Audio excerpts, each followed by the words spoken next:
Devotees, it's time for Leowolf TV story time. The Night at the Museum by Millen Trek, narrated by Cody Slusher. Larry was very happy. He had a new job as a night guard at the Museum of Natural History, and he had a wonderful new uniform with shiny brass buttons. When Larry put it on, he looked like a general, or a policeman, or a pilot. Larry arrived at the museum early, just as the last visitors were leaving. First impressions are the most important, Larry thought. I'll give you an easy task, my boy, said the chief guard. Tonight, I want you to watch over the dinosaur skeletons. Don't worry about the rest of the museum. There are others to take care of it. Just keep your eye out on the dinosaurs and everything will be okay. I'll check on you in the morning. Larry settled into his chair and stretched his legs. This is great, he thought. I'll just close my eyes and relax. There can't be any harm in that. But a moment later, he was fast asleep. When he woke up, he couldn't believe his eyes. The dinosaur skeletons had disappeared. All that was left was a single bone.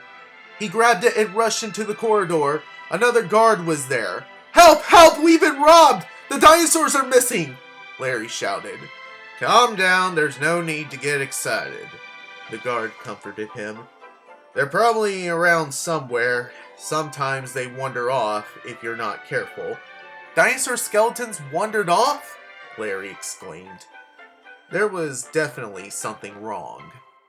Oh yes, the guard continued. You see, exhibits in the museum have to stand still all day long. So at night, we let them stretch their legs a bit and have something to eat. Why don't you check in the basement?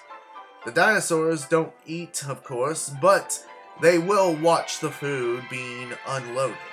In the basement, a small train had brought in tons of food for the animals. It carried everything from hay for the elephants and bananas for the monkeys, to meat for the lions and plankton for the whales. While he was looking around, Larry found another huge bone, but the dinosaurs themselves were nowhere to be seen. Oh, say, while you're here, could you give us a hand unloading? Asked a guard. After unloading the food, Larry helped the guards feed the animals. When they had finished, one of them said, Why don't you look in the park? And as long as you're going that way, why don't you take the animals from the New York State exhibit with you? They would really enjoy a little walk. In the park, Larry realized he could have been worse off. Other guards had to take the giant octopus and the blue whale for a swim in the lake. But Larry did find another big bone. The guards at the park suggested that he try to mine below the Hall of Gems and Minerals. And of course, Larry couldn't refuse to bring a snack to the guards working there. Oh, the dinosaurs? They were here just a moment ago, said the guard. Maybe they went to the planetarium. In the planetarium, the coyotes were practicing howling at the moon. And of course, there was a little job for Larry. One of the guards asked him to touch up the stars on the ceiling with fluorescent paint. When he finished, it was almost done. Larry was desperate. He didn't know where to look next. Then he noticed something that was going on in the museum office. Statues of John Audubon, the famous bird painter, and the explorers Lewis and Clark had stepped down from their usual places above the big front doors. They were enjoying a cup of tea and a game of cards. Looking for the dinosaurs, little fella? Asked William Clark. They're in the dinosaur room. In fact, they have been there all night playing hide and seek. It was true. The dinosaurs were really there, and not a bone was missing. It seems that the guards have played the old bone trick on you, said Clark. They just scattered some big bones all over the museum. Then, as you collect them, they get you to do their work. But don't be upset. They do it to every newcomer. Larry wasn't angry. He just said, "Well, they won't play that trick on me again, that's for sure." Then he looked at his pocket watch. "Hey, we're opening soon," he shouted to the dinosaurs. "Ollie ollie oxen free! Hurry back to your places!" Bing! The bell was sounding. The big doors are opening, and the visitors are pouring in. Everything in the museum is ready.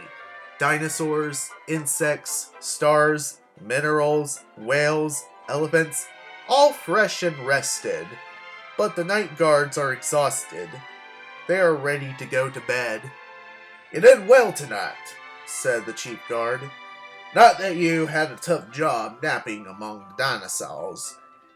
It's the others that really worked hard. So, I'd like to ask you for a favor. One of the guards just called in sick. Would you mind taking the day shift as well?" "I'll be glad to, sir," Larry said, and collapsed into a chair.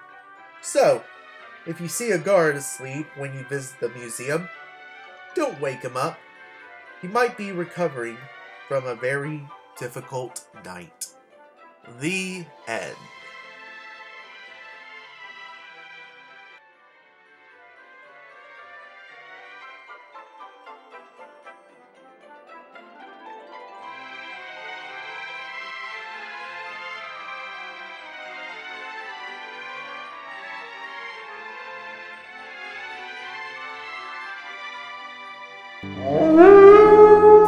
Devotees!